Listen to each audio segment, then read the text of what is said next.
تہجد کی ہر رکعت میں سورہ اخلاص پڑھ سکتے ہیں کیا؟ تہجد کی ہر رکعت میں سورہ اخلاص پڑھ سکتے ہیں؟ نیز ایک رکعت میں کتنی بار سورہ اخلاص پڑھ سکتے ہیں؟ جتنی بار چاہے پڑھ سکتے ہیں، ہر رکعت میں بھی پڑھ سکتے ہیں، لیکن افضل یہ ہے کہ کبھی کبھار ایسا کریں. باقی کوشش یہی کریں کہ عام معمول جو نبی صلی اللہ علیہ وسلم کا تھا کہ ہر رکعت میں الگ سورت پڑھتے تھے، تو عام معمول یہی بنائیں. کبھی کبھار جوش ہے، سورہ اخلاص پڑھنے کا بڑا دل کر رہا ہے تو پھر پڑھ لیں، زیادہ بھی پڑھ لیں. حدیث سے یہ بھی ثابت ہے. تہجد کی نماز سنت ہے یا نفل؟ تہجد کی نماز سنت ہے یا نفل؟ صادق رفیق انڈیا سے. دیکھیں یہ سنت یا نفل یہ ٹرمز ہیں، اصطلاحات ہیں جو ایک دوسرے کے معنی میں بھی استعمال ہوتی ہیں. نفل کہتے ہیں اضافی نماز جو فرض نہ ہو، اس لحاظ سے تو تہجد نفل نماز ہے. لیکن ہر نفل پر نبی صلی اللہ علیہ وسلم نے پابندی نہیں کی ہے، اہتمام نہیں کیا ہے. تو جو وہ نوافل جن کا آپ صلی اللہ علیہ وسلم نے اہتمام کیا یا آپ ان کو پڑھا کرتے تھے تو ان کو سنت کہا جاتا ہے. تو اس لیے تہجد اس لحاظ سے نفل ہے کہ فرض واجب نہیں ہے، لیکن اس لحاظ سے سنت ہے کہ محض ایک عام نوافل کی طرح اس کی فضیلت نہیں ہے، بلکہ آپ صلی اللہ علیہ وسلم کی عادت تھی، تو اس لحاظ سے یہ سنت ہے. تو بہتر لفظ اس کے لیے سنت ہی ہے، اور یہ عام سنت نہیں ہے، اس کی بے پناہ فضیلت ہے. قرآن مجید میں اللہ نے اہل جنت کی جہاں بھی صفات بیان کی ان میں تہجد کا بھی عموماً ذکر کیا ہے. جیسے قرآن مجید میں آتا ہے کہ الذین یبیتون لربہم سجدا وقیاما، ہمارے جو نیک بندے ہیں وہ راتوں کو ہمارے سامنے سجدہ اور قیام کرتے ہیں. اور سورہ سجدہ میں اللہ تعالیٰ کا ارشاد ہے تتجافى جنوبهم عن المضاجع يدعون ربهم خوفا وطمعا، کہ ہمارے نیک لوگوں کے پہلو رات کو بستروں سے جدا ہو جاتے ہیں اور اپنے رب کو پکارتے ہیں خوف اور امید سے. تو یہ ساری چیزیں ہیں. نبی صلی اللہ علیہ وسلم نے ایک صحابی کے بارے میں فرمایا کہ فلاں کتنا ہی اچھا ہے، کاش وہ تہجد پڑھ لیتا. تو اس طرح کی روایات ہیں. تو آپ صلی اللہ علیہ وسلم نے عبداللہ بن عمر کے بارے میں فرمایا، ان کو وصیت کی، ان کے بارے میں صحابی سے فرمایا کہ یہ تہجد کا اہتمام کریں تو کیا ہی خوب ہے. عبداللہ بن عمر فرماتے ہیں اس کے بعد سے میں نے کبھی تہجد نہیں چھوڑی ہے. تو ایسی بہت ساری روایات ملتی ہیں. سورہ مزمل کا پورا دوسرا رکوع ہے ہی تہجد سے متعلق. ان ربک یعلم انک تقوم ادنی من ثلثی اللیل ونصفہ وثلثہ وطائفۃ من الذین معک واللہ یقدر اللیل والنہار، کہ آپ پوری رات تہجد نہیں پڑھ سکتے، آپ کو دن میں یعنی آپ کے جو ساتھی ہیں ان کو مزاربت بھی کرنی ہے، دنیا کے معاملات بھی نمٹانے ہیں، دن میں بعض دفعہ جہاد بھی کرنا ہے، تو آپ رات کا کچھ حصہ اٹھ جائیے، آپ بھی اور آپ کے ساتھی بھی. تو بہت ہی اہتمام ہے. اور فقرؤوا ما تیسر منہ، اور اس میں جتنی تلاوت ممکن ہو آپ اللہ کے سامنے کھڑے ہوں اور قرآن کی تلاوت کیجیے. تو یہ اتنی ساری احادیث، اتنی ساری روایات سے علماء کہتے ہیں کہ بہت زیادہ محرومی کا باعث ہے یہ عمل کہ ایک آدمی تہجد نہ پڑھتا ہو. اور آپ صلی اللہ علیہ وسلم نے فرمایا کہ رات کے آخری حصے میں اللہ تعالیٰ آسمان دنیا کی طرف آتے ہیں اور یہ ندا لگاتے ہیں هل من مسترزق ارزق له هل من مستغفر اغفر له، کوئی ہے مجھ سے روزی مانگنے والا میں اس کو روزی دوں، کوئی ہے مجھ سے گناہوں کی معافی مانگنے والا میں اس کو معاف کروں. اس لیے رات کو جلدی سونا چاہیے، اور تہجد میں رات کے آخری حصے میں جو تہجد کا ٹائم ہے جو سب سے اچھا ٹائم ہے، ویسے تو کسی بھی وقت رات کو پڑھی جا سکتی ہے لیکن سب سے افضل ٹائم ہے کہ آپ سوئیں اور سونے کے بعد رات کے آخری حصے میں اٹھیں اور اس وقت راز و نیاز کریں، اللہ کے سامنے دعائیں مانگیں. بہت زیادہ اس وقت دعائیں قبول ہوتی ہیں اور نماز کا بہت ثواب ہوتا ہے. ان قرآن الفجر کان مشہودا. وطر کے بعد کیا تہجد کی نماز پڑھ سکتے ہیں؟ سنا ہے کہ وطر پڑھنے کے بعد کوئی بھی نفل پڑھنا مکروہ ہے، کیا تہجد کی نماز بھی نہیں پڑھ سکتے؟ بنت طالب کراچی سے. رسول اللہ صلی اللہ علیہ وسلم کا ارشاد ہے اجعلوا آخر صلاتکم وطرا، وطر کو سب سے آخری نماز بناؤ. اس بیس پر بہت سے علماء کی رائے ہے کہ وطر سب سے آخر میں پڑھنا چاہیے اور وطر کے بعد کوئی نفل نہیں ہے. اور ہمارے شیخ حضرت مفتی رشید احمد صاحب رحمہ اللہ کا موقف بھی یہی ہے، اور احسن الفتاوی میں اس پر بڑا زبردست مدلل رسالہ بھی ہے. لیکن ناجائز کوئی بھی نہیں کہتا، یعنی افضل ہے کہ وطر سب سے آخر میں پڑھے جائیں، لیکن وطر اگر کسی نے پہلے پڑھ لیے تو اس کے بعد بھی نفل پڑھنا بھی جائز ہے اور نماز پڑھنا بھی جائز ہے، کچھ بھی پڑھ سکتے ہیں، ناجائز نہیں ہے. افضل ہے، افضل کہ سب سے آخر میں. ناجائز نہیں ہے کیونکہ نبی صلی اللہ علیہ وسلم سے تو ثابت ہے صحیح سند سے کہ آپ نے وطر کے بعد 2 رکعت پڑھے ہیں. تو راجح یہی ہے کہ وہ 2 رکعت بھی وتر سے پہلے پڑھ لیں آپ، لیکن کوئی پڑھ لے تو ناجائز نہیں ہے، خاص طور پر جس کو یہ امید نہ ہو کہ تہجد میں میری آنکھ کھلے گی، وہ اگر وتر چھوڑ کے سو جائے گا اور رات کو آنکھ نہ کھلی تو وتر قضا ہو جائیں گے، اور وتر کی نماز واجب ہے۔ آپ صلی اللہ علیہ وسلم کی صحیح حدیث ہے اس بارے میں، من لم یوتر ان اللہ زادکم صلاۃ الا وہی الوتر، اللہ نے ایک اور نماز ہمارے لیے بڑھا دی اور وہ وتر ہے۔ تو وتر کے وجوب کے بڑے مضبوط دلائل ہیں، بہت سخت تاکید ہے وتر کی، تو اس کو آپ قضا نہیں کر سکتے۔ تو اگر رات کو آنکھ کھلنے کا خوف نہ ہو کہ پتہ نہیں آنکھ کھلے گی نہیں کھلے گی، تو پھر آپ کو چاہیے کہ عشاء کی نماز کے ساتھ ہی وتر پڑھ لیں، پھر اگر آنکھ کھلتی ہے تو تہجد بھی پڑھیں، تہجد کو ضائع نہ کریں۔ تو بہتر یہی ہے کہ وتر سب سے آخر میں ہو، لیکن پہلے پڑھ لیے تو بھی بلا کراہت، بغیر کسی کراہت کے نماز پڑھنا جائز، اس میں کوئی مکروہ نہیں ہے۔ تہجد کا صحیح وقت کیا ہے؟ تہجد کے اوقات کے بارے میں تفصیل سے بتا دیں۔ یہاں 4 بجے فجر کی اذان ہوتی ہے، کیا ہم 3:30 بجے اٹھ کر تہجد پڑھ سکتے ہیں؟ کیا اس سے ہمیں تہجد کی فضیلت حاصل ہو جائے گی؟ سہرش کشمیر سے پوچھتی ہیں۔ تہجد کا جو وقت ہے نا، وہ رات کا آخری حصہ بہتر وقت ہے، اور رات کا آخری حصہ کیا ہوتا ہے، آپ جو چارٹ ہوتا ہے یا جو نقشے ہوتے ہیں جس میں سحری کا وقت لکھا ہوتا ہے، وہ ہر علاقے میں مختلف ہے، تو آپ وہ دیکھیں یا نیٹ پہ سرچ کر لیں، نیٹ پہ ایسی اپلیکیشن آتی ہیں جو ڈاؤن لوڈ کر لی جائے تو آپ کو پتہ چل جائے گا کہ صبح صادق کب شروع ہو رہی ہے۔ تو صبح صادق کا جو وقت ہے اس سے پہلے کا وقت فجر کا تہجد کا وقت ہے، جو سحری کا آخری وقت ہوتا ہے جس میں ہم سحری کھا کے ختم کرتے ہیں۔ تو اذانوں کا اعتبار نہیں ہے، کیونکہ اذانیں تو اکثر صبح صادق کے کافی دیر کے بعد جا کے ہوتی ہیں، تو اذان سے پہلے نہیں، آپ نے وہ نقشہ میں ٹائم دیکھ کے رکھنا ہے کہ صبح صادق کا وقت آپ کے علاقے میں کتنے بجے شروع ہو رہا ہے۔ اگر 4 بجے شروع ہو رہا ہے تو 4 بجے سے پہلے جو نماز پڑھی جائے گی نفل نماز، وہ تہجد کی نماز ہوگی، اور 4 بجے کے بعد جو پڑھیں گے وہ تہجد نہیں ہوگی، بلکہ اس میں تو نماز پڑھنا مکروہ ہے سوائے فجر کی 2 سنتوں کے۔ تو اس میں اگر اذان ہو بھی جائے تو وہ یعنی اگر 4 بجے سے پہلے اذان ہو گئی ہے تو اذان ہونے کے باوجود فجر کا وقت داخل نہیں ہوا، اور اگر 4 بجے کے بعد اذان ہوئی ہے تو 4 بجے آپ کے نقشے میں ٹائم لکھا ہے تو 4 بجے اذان کا وقت 4 بجے صبح صادق شروع ہو چکی ہے۔ تو اذان کا اعتبار نہیں ہے، وہ نقشے کا اعتبار ہے، اس میں آپ دیکھیں صبح صادق کا ٹائم کیا ہے، صبح صادق کا جیسے ہی ٹائم داخل ہوگا تہجد کا وقت ختم اور فجر کا شروع۔ نماز کے بعد کون سی تسبیح پڑھیں؟ نماز کے بعد میں نے امام صاحب اور بہت سے لوگوں کو کچھ تسبیح پڑھتے ہوئے دیکھا ہے، کیا نماز کے بعد کوئی خاص تسبیح ہوتی ہے پڑھنے کی، یا پھر کچھ بھی پڑھ سکتے ہیں؟ عبداللہ کراچی سے۔ کچھ بھی پڑھ سکتے ہیں، لیکن جو سنت تسبیح ہے وہ پڑھنی چاہیے۔ تو فرض نماز کے بعد تو آپ صرف اللہم انت السلام و منک السلام تبارک یا ذا الجلال والاکرام پڑھیں، اس کے بعد سنت موقدہ پڑھیں، اس کے بعد پھر آپ 33 دفعہ سبحان اللہ، 33 دفعہ الحمدللہ، 34 دفعہ اللہ اکبر، یہ بھی پڑھ سکتے ہیں، یا 33 دفعہ سبحان اللہ، 33 دفعہ الحمدللہ، 33 دفعہ اللہ اکبر، اور 1 دفعہ پھر لا الہ الا اللہ وحدہ لا شریک لہ لہ الملک و لہ الحمد وہو علی کل شیء قدیر، یہ بھی پڑھ سکتے ہیں۔ اللہم لا مانع لما اعطیت ولا معطی لما منعت ولا ينفع ذا الجد منک الجد، یہ بھی آیت الکرسی بھی۔ اس کے علاوہ بھی تسبیحات ہیں، بہت سے مساجد میں آج کل وہ لٹکی بھی ہوتی ہیں، سعودی عرب میں تو خاص وہاں مسجدوں میں اس کا اہتمام ہے کہ سنت تسبیحات میں نے تو ہر مسجد میں دیکھی ہیں، تو بڑا اچھا عمل ہے یہ۔ تو مسجد والوں کو چاہیے کہ وہ تسبیحات جو معمولات اور وظائف نبی صلی اللہ علیہ وسلم فرائض کے بعد پڑھا کرتے تھے وہ لکھ کے لگا دینے چاہیے تاکہ لوگ ان سے یاد کر لیں، ورنہ یہ تسبیحات تو نبی کا معمول تھا، یہ پڑھا کریں۔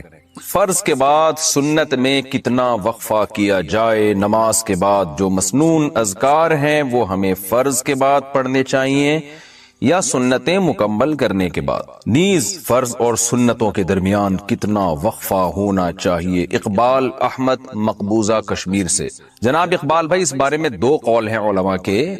بعض علماء جن میں زیادہ تر عرب علماء ہیں ان کی رائے یہ ہے کہ فرائض کے بعد تسبیحات پڑھنی چاہیے، 33 دفعہ سبحان اللہ، 33 دفعہ الحمدللہ، 34 دفعہ اللہ اکبر، اور اس کے علاوہ بھی جو وظیفے ہیں احادیث میں اللہم لا مانع لما اعطیت ولا معطی لما منعت ولا ينفع ذا الجد منک الجد، اسی طرح آیت الکرسی ہے، اسی طرح اللہم انت السلام و منک السلام تبارک یا ذا الجلال والاکرام، یہ سارے وظائف فرض کے بعد پڑھیں، پھر اس کے بعد آپ سنتیں پڑھیں۔ یہ عرب علماء کی رائے ہے۔ ہمارے ہاں جو بر صغیر کے علماء ہیں ان کی رائے یہ ہے کہ فرض نماز کے بعد آپ صرف اللہم انت السلام و منک السلام تبارکت یا ذا الجلال والاکرام اتنا پڑھیں، اور پھر آپ سنتوں میں مشغول ہو جائیں۔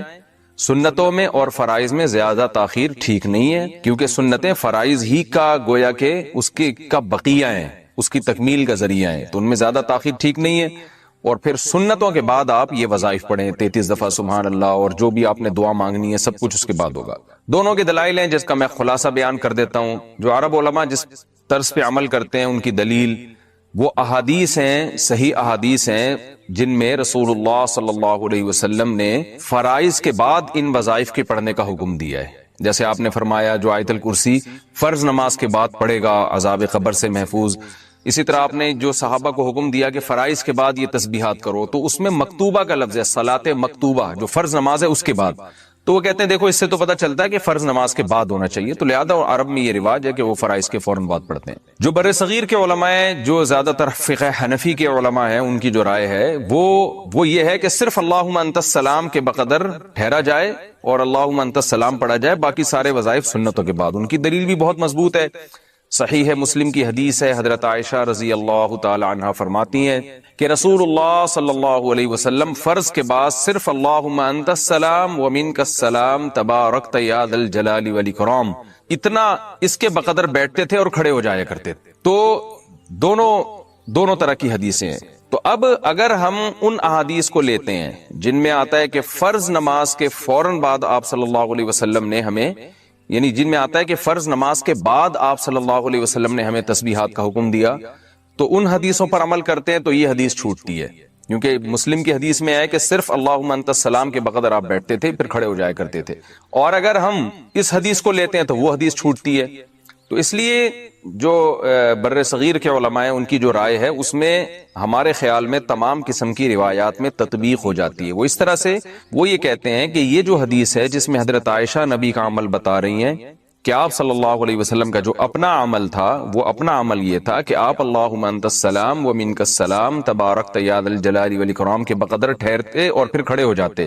تو اس حدیث میں اور دوسری حدیثوں میں تطبیق ایسے ہوگی کہ دوسری حدیثوں میں جس میں آتا ہے کہ نبی نے فرض کے بعد یہ تمام اذکار پڑھنے کا حکم دیا، تو اس سے مراد فرض کے فوراً بعد نہیں ہے، کیونکہ اس حدیث میں فوراً کا لفظ کہیں بھی نہیں ہے، بلکہ صلاۃ مکتوبہ ہے فرض کے بعد۔ تو فرض اپنی تتمہ کے بعد، یعنی فرض اپنے لوازمات کے بعد، تو وہ اصل میں احتراز ہے ان نمازوں سے جو فرائض کے علاوہ ہیں، جیسے اشراق کی نماز ہو گئی، تہجد کی نماز ہو گئی۔ تو ان احادیث جن میں آتا ہے کہ آپ صلی اللہ علیہ وسلم نے ہمیں حکم دیا کہ فرض کے بعد ہم یہ تسبیحات پڑھیں، تو اس کا مطلب ہے کہ یہ اشراق کے بعد نہیں ہے، یہ اوابین کے بعد نہیں ہے، یہ تہجد کے بعد نہیں ہے، بلکہ فرائض کے بعد ہے۔ بعد کا مطلب کیا کہ فرائض جب اپنی تکمیلات، اپنے لوازمات کے ساتھ مکمل ہو، اور فرائض کے لوازمات میں سے کیا ہے؟ سنت مؤکدہ۔ تو فرض نماز کے بعد کا مطلب کیا ہوا؟ فرض نماز پلس سنتوں کے بعد، کیونکہ سنتیں بھی اس فرض کی تکمیل ہی کا ذریعہ ہیں۔ تو اس طرح سے تمام احادیث میں تطبیق ہو جاتی ہے۔ تو اس لیے ہمارا فتویٰ اسی پر ہے کہ یہ جو صحیح ہے، مسلم میں حضرت عائشہ نبی کا عمل بتا رہی ہیں کہ آپ صلی اللہ علیہ وسلم فرض کے بعد صرف اللہم انت السلام کے بقدر بیٹھتے تھے اور کھڑے ہو جایا کرتے تھے، ظاہر ہے پھر سنتوں میں مشغول ہو جاتے آپ صلی اللہ علیہ وسلم۔ تو ہمارا فتویٰ اسی پر ہے کہ نبی کا جو اپنا عمل ہے ہمیں اسی کو فالو کرنا چاہیے۔ آپ فرض کے بعد صرف اللہم انت السلام ومنک السلام تبارکت یا ذا الجلال والاکرام یہ دعا پڑھیں، 3 دفعہ استغفار پڑھیں، اور سنت مؤکدہ میں آپ مشغول ہو جائیں۔ پھر سنت مؤکدہ کے بعد آپ وہ تمام تسبیحات اور آیت الکرسی اور وہ لمبی دعائیں آپ سنت مؤکدہ کے بعد پڑھیں آپ، اور وہ بھی گویا فرض کے بعد ہی آپ نے پڑھی ہیں، کیونکہ فرض کے بعد سنتیں بھی اسی کا گویا ایک طرح کا اسی کی تکمیل کا ذریعہ ہے۔ تو اس طرح سے تمام احادیث پر عمل ہو جاتا ہے۔ البتہ وہ نمازیں جن میں فرض کے بعد سنتیں نہیں ہیں، جیسے فجر اور عصر، اس میں آپ فرض کے فوراً بعد پڑھیں، کیونکہ اس میں تو سنتیں ہیں ہی نہیں۔ اور یہ عمل خلفائے راشدین سے بھی ثابت ہے، ابو بکر اور عمر رضی اللہ عنہما سے بھی ثابت ہے کہ ان کے بارے میں بھی صحیح سند سے یہ بات ثابت ہے کہ وہ فرض نماز کے بعد تھوڑی دیر بیٹھتے تھے پھر اٹھ کے چلے جایا کرتے تھے۔ تو وہاں جیسے عرب میں یہ دستور ہے کہ وہیں بیٹھے بیٹھے فرض کے بعد وہ پوری تسبیحات پڑھتے ہیں اور پورے معمولات کرتے ہیں، تو حضرت ابو بکر اور عمر رضی اللہ عنہما سے جو ثابت ہے وہ اس کے خلاف ثابت ہے کہ وہ سلام پھیر کے صرف اتنی تسبیحات یعنی اللہم انت السلام کے بقدر بیٹھتے تھے پھر کھڑے ہو جایا کرتے تھے، یعنی فوراً کھڑے ہو جایا کرتے تھے، وہ زیادہ دیر نہیں لگاتے تھے۔ تو خلاصہ یہ نکلا کہ ہمارے ہاں جس پر فتویٰ دیا جاتا ہے، جو ہماری نظر میں دلیل کے لحاظ سے راجح قول ہے، کیونکہ یہ مسئلہ اختلافی ہے، اس میں کسی پر آپ تان و تشنیع نہیں کر سکتے، یہ نہیں کہ آپ کسی امام کو جا کے پکڑنا شروع کر دیں۔ تو راجح قول ہماری نظر میں یہی ہے کہ فجر کی نماز کے بعد اور عصر کی نماز کے بعد تو آپ جتنی چاہے لمبی تسبیحات پڑھیں، لیکن جن نمازوں کے بعد سنت موقدہ ہے تو اس میں صرف اللہم انت السلام کے بقدر آپ یہ دعا پڑھیں، اللہم انت السلام، بغیر ہاتھ اٹھائے، اور پھر اس کے بعد آپ سنت موقدہ میں مشغول ہو جائیں. بس اتنا کرنا ہماری نظر میں زیادہ بہتر ہے. حدیث میں آتے اللہ کے علاوہ سب باطل ہے. اس کا ہم آج کی زبان میں ترجمہ کریں گے اللہ کے علاوہ سب بکواس. سب کیا ہے؟ بکواس. اگر سب بکواس نہ ہوتا تو موسیٰ کلیم اللہ کو اللہ دنیا دیتا نا، اور فرعون کو غریب رکھتا کہ موسیٰ تو میرے ہیں تو ان کو دنیا بہت دوں گا، اور فرعون میرا دشمن ہے، اس کو کھانے پینے کے لیے روٹی، اس کی فیکٹریوں میں آگ لگاؤں گا. کیا کراؤں گا؟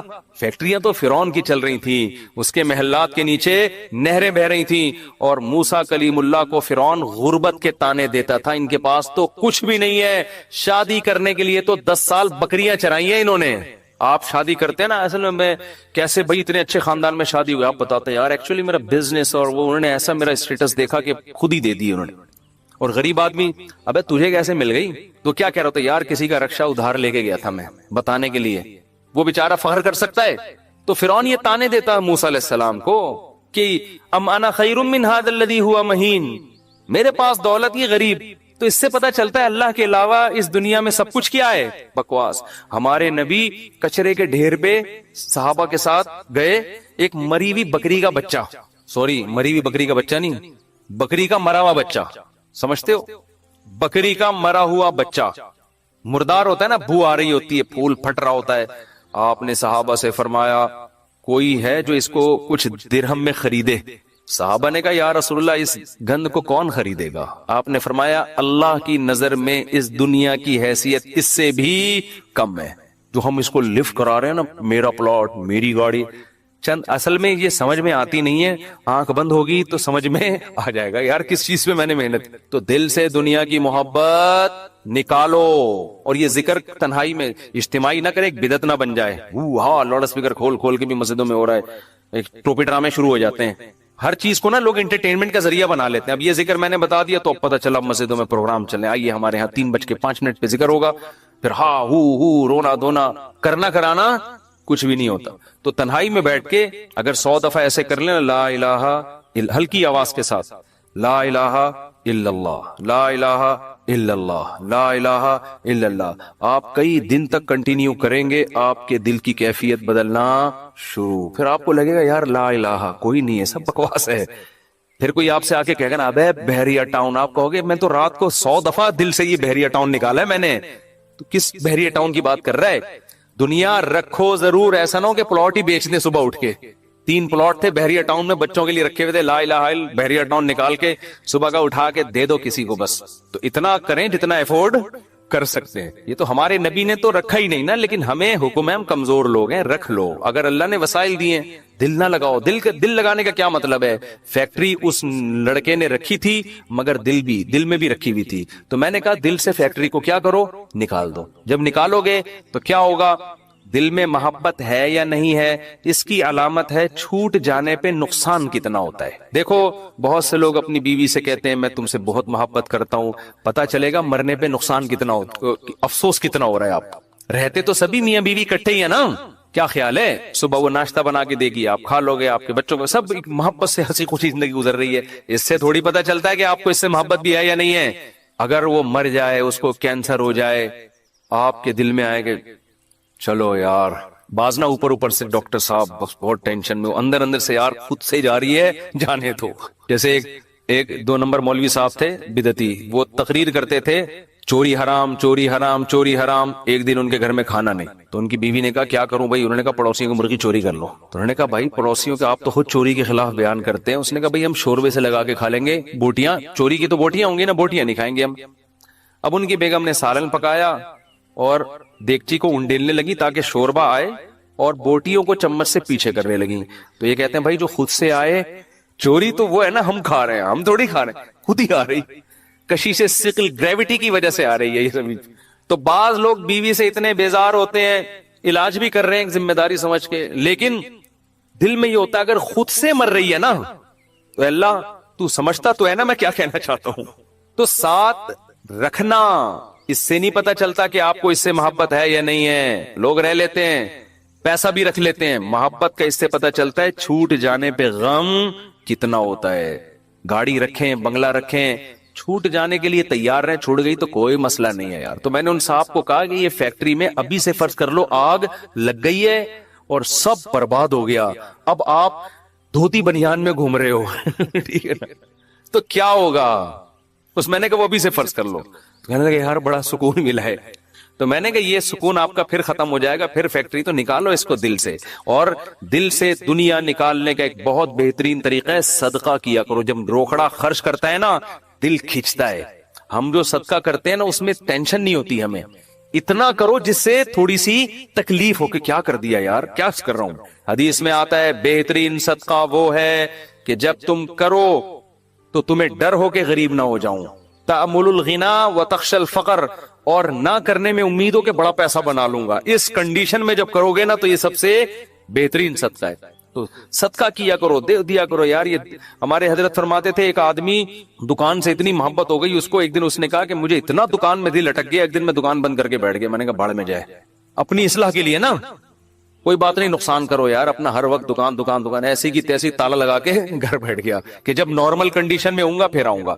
جیسے کسی کو عشق ہو جائے نا کسی سے, اب مل تو رہی نہیں ہے وہ, تو عشق میں وہ پاگل ہونا شروع ہوتا ہے. تو بے وقوف لوگ کیا کرتے ہیں, ہر وقت اس کی یاد دماغ میں, ہر وقت اس کو دیکھ رہے ہیں, اس کی تصویریں دیکھ رہے ہیں, پرانے میسج پڑھ رہے ہیں, سوچ رہے ہیں. بے وقوف یہ کرتے ہیں. عقل مند کیا کرتا ہے, لعنت بھیجو یار صحیح ہے نا, نمبر ہی بلاک کر دو ایسی کی تیسی. اور جب یہ کیفیات ختم ہو جائیں گی پھر دیکھوں گا شادی ہو گئی نہیں ہوگی, دوبارہ ٹرائی کر کے کوشش کروں گا. پاکستانی چھوڑتا تو ہے نہیں, کہتے پھر ایک سال بعد دوبارہ ٹرائی کریں گے ہم. تو عقل مندی کا تقاضا ہے. تو جلدی سے بس حدیث مکمل کر دوں. نبی نے فرمایا جس نے خواہشات کو ہدف بنا لیا تو اللہ فقر و فاقہ اس کے سامنے لا کے کھڑا کر دیں گے. کروڑ پتی ہوگا مگر آگے فقر و فاقہ اس کو ڈرا رہا ہوگا, بھائی میں حملہ کر دوں گا, میں تجھے کھا جاؤں گا. اس خوف کی وجہ سے لائف کو انجوائے نہیں کرے گا. وہ جعل اللہ فقرہ بین عینیہ وفرق علیہ شملہ. دوسری سزا دنیا میں اس کو یہ ملے گی کہ اس کی فکروں کو بکھیر دیں گے اللہ تعالیٰ. اتنے مسائل ہوں گے کہ میرا یہ صرف ایک پیسہ مسئلہ نہیں ہوگا, یار یہ کام بھی ہو جائے, یار یہ بھی ہو جائے, یار یہ بھی ہو جائے, یار فلاں سے تعلقات بھی ٹھیک ہو جائیں, یا لوگ میری مخالفت کرنے وہ بھی چھوڑ دیں, یار وہ فلانا. یعنی وہ اتنے انڈے بچے ہوں گے کہ سارے انڈوں سے چوزے نکلے ہیں, تو اس کی یہ خواہش ہوگی. حالانکہ کبھی مرغی کے سارے انڈوں سے چوزے نکلتے ہیں, دو چار تو خراب ہو جاتے ہیں نا.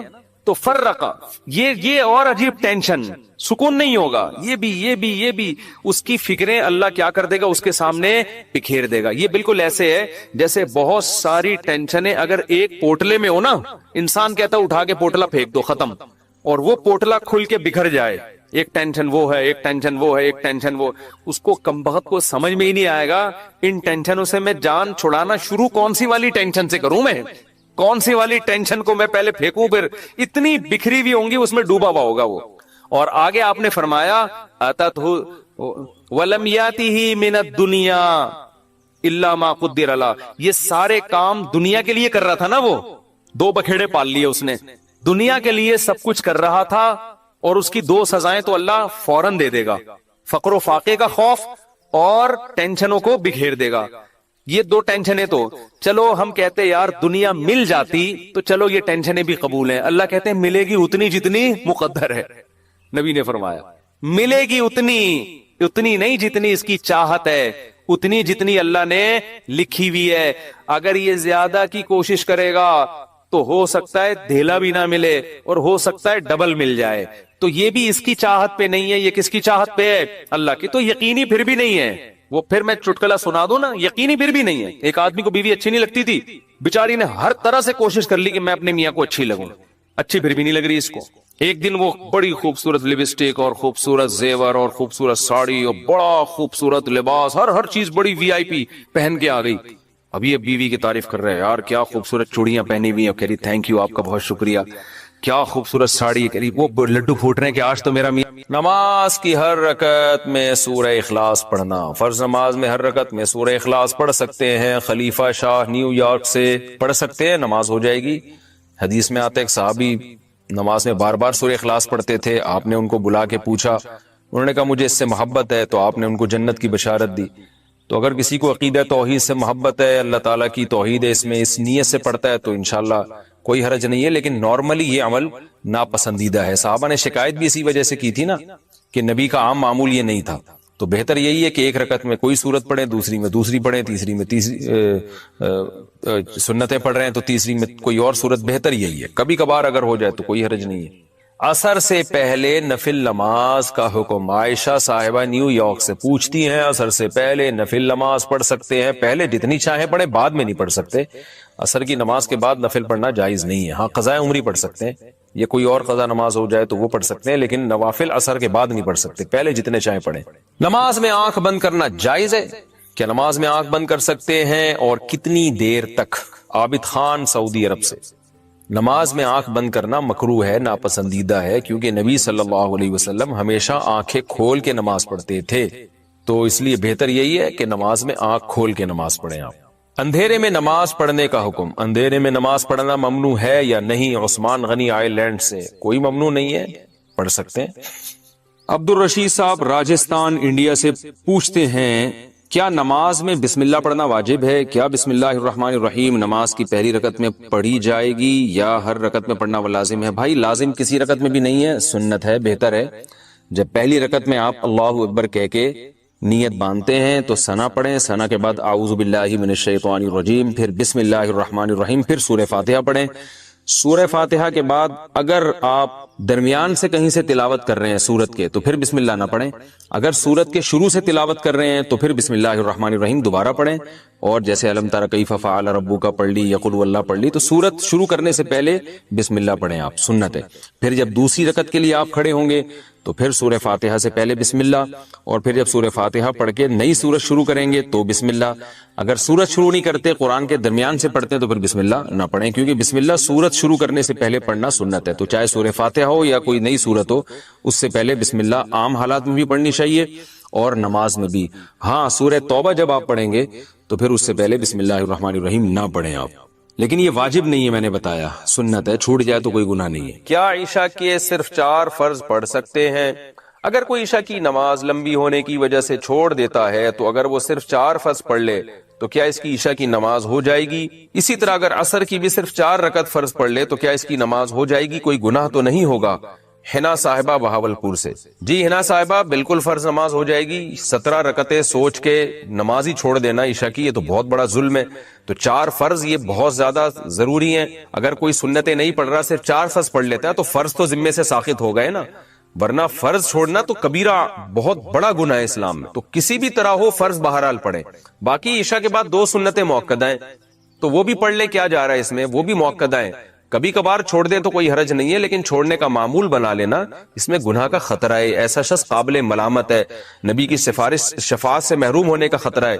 تو اس لیے 2 سنتوں کو کبھی معمول بنانا چاہیے، کبھی کبھار چھوٹ جائے تو کوئی حرج نہیں ہے، لیکن بہرحال 2 سنتوں میں اور 4 فرض میں زمین آسمان کا فرق ہے۔ 2 سنتوں کے چکر میں 4 فرض کبھی بھی نہ چھوڑیں، نہیں پڑھے جا رہے تو 4 فرض ہی پڑھ لیں، تو لیکن عام 2 سنتوں کا بھی معمول بنا لیں تو 6 رکعتیں عشاء کی، جس کو ہم کسی حد تک ضروری کہہ سکتے ہیں۔ 4 فرض تو وہ تو فرض ہیں بہرحال، اور 2 سنتیں موقدہ ہیں، وہ چھوڑنا حرام اور کبیرہ گناہ تو نہیں ہے، لیکن قابل ملامت ہے ایسا شخص جو سنتیں نہ پڑھے۔ اور وتر 3 رکعت وتر رہ گئے، وہ پوری رات میں کبھی بھی پڑھ لیں، وہ بھی واجب ہیں، وہ چھوڑیں گے تو گناہگار ہوں گے۔ باقی عصر سے پہلے 4 رکعتیں پڑھنا وہ سنت ہے، وہ لازمی نہیں ہے۔ پہلے سوال ہے جی محمد صاحب انڈیا، محمد صاحب کی طرف سے جو انڈیا سے ہیں، کیا نماز میں نیت کے لیے یہ کہنا ضروری ہے کہ میں 4 رکعت فرض نماز پڑھ رہا ہوں، منہ میرا کعبہ شریف کی طرف، امام صاحب کے پیچھے، یا دل میں ہی پتا ہو کہ آپ 4 رکعت فرض پڑھ رہے ہیں تو یہ بھی کافی ہوگا؟ دیکھیں یہ کہ منہ میرا کعبہ شریف کی طرف اور اس امام کے پیچھے، تو منہ تو کعبہ شریف کی طرف ہوتا ہے تو نماز ہوتی ہے، اس لیے اس کی نیت ضروری نہیں ہے۔ باقی یہ کہ امام کے پیچھے میں دل میں اتنا ارادہ کافی ہے کہ میں جماعت سے نماز پڑھ رہا ہوں، اب اکیلا نہیں پڑھ رہا۔ بعض دفعہ انسان صف میں کھڑا ہوتا ہے اپنی نیت باندھ لیتا ہے، تو دل میں بس اتنا ارادہ ہوتا ہی ہے جب آپ صف میں کھڑے ہیں تو اور کیا کرنے کے لیے کھڑے ہیں، اپنی نماز تھوڑی پڑھنے کے لیے کھڑے ہیں۔ تیسرا مسئلہ یہ کہ 4 رکعت فرض پڑھ رہا ہوں، 2 رکعت فرض پڑھ رہا ہوں، یہ نیت لغو ہے۔ آپ فجر کے 2 فرض پڑھ رہے ہیں اور آپ نیت یہ کریں میں 4 پڑھ رہا ہوں تو بھی فجر کے 2 ہی ہوں گی، اس سے کوئی فرق نہیں پڑے گا، کیونکہ وہ اللہ کی طرف سے پہلے سے 2 رکعت متعین ہے، آپ کے 4 کہنے سے وہ فرق نہیں پڑے گا۔ ظہر میں آپ نے یہ نیت کر لی کہ میں ظہر کی 2 رکعت پڑھ رہا ہوں تو بھی نماز آپ کی ہو جائے گی، کیونکہ ظہر کی 4 رکعت ہوتی ہیں، 2 ہوتی نہیں ہیں۔ سفر میں آپ نے 2 پڑھنی ہے، اگر آپ نے یہ نیت کر لی میں 4 پڑھ رہا ہوں تو بھی 2 ہی پڑھنی پڑیں گی اور نماز ہو جائے گی، کیونکہ سفر میں اللہ کی طرف سے 2 متعین ہے۔ تو صرف اتنی نیت کرنی ہے کہ ظہر ہے یا عصر ہے، کیونکہ ظہر میں آپ کے پاس یہ بھی آپشن تھا کہ آپ پچھلی کوئی قضا پڑھ لیں، یہ بھی آپشن تھا کہ سنت پڑھ لیں، یہ بھی آپشن تھا کہ فرض پڑھ لیں، تو یہ 3 آپشن تھے آپ کے پاس، تو ان میں سے ایک کو آپ نے خود متعین کرنا ہے کہ فرض پڑھ رہا ہوں یا سنتیں، نمبر 2 ظہر پڑھ رہا ہوں یا پچھلی کوئی قضا پڑھ رہا ہوں۔ تو جب آپ نے یہ نیت کر لی کہ نہیں جی ظہر ہے، تو 4 رکعتیں 2 رکعتیں یہ لغو کام ہو جائے گا، اس کی ضرورت نہیں ہے، بس اتنی نیت کہ ظہر ہے اور فرض ہے بس۔ یعنی فرض سے میری مراد کہ ظہر ہے، آج کی ظہر ہے، یہ بھی ضروری نہیں کہ فرض ہے، کیونکہ ظہر تو ہے ہی فرض، تو سنت نہیں ہے۔ سنتیں پڑھ رہے ہیں تو دل میں یہ نیت ہو کہ یہ ظہر میں سنت پڑھ رہا ہوں، میں فرض نہیں پڑھ رہا، تو بس اتنی کافی ہے۔ آج کل نیتوں میں بہت زیادہ غلو ہونے لگا ہے۔ نماز میں نیت ضروری ہے یا تکبیر کہنا کافی ہے؟ فرض نماز میں نیت کرنی ہوگی یا صرف اللہ اکبر بولنا ہوگا؟